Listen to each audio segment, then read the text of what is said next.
पैदाइश है। पीएम मोदी ने ट्वीट करके मुबारकबाद दी है। सोनिया गांधी की सेहत के लिए पीएम मोदी ने दुआ की है।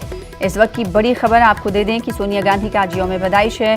इस मौके पर पीएम मोदी वज़ीर-ए-आज़म नरेंद्र मोदी ने ट्वीट कर मुबारकबाद दी है। सोनिया गांधी की सेहत के लिए भी ट्वीट कर सेहत के लिए दुआ की है।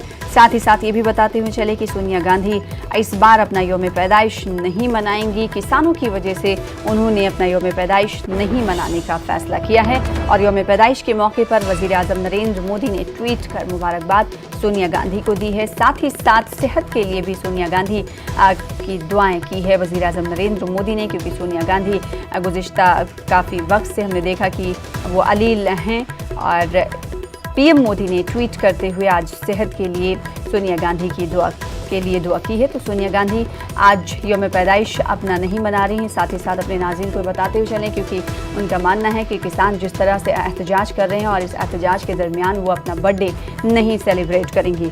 फिलहाल इस मौके पर पीएम मोदी ने ट्वीट कर सोनिया गांधी को मुबारकबाद पेश की है।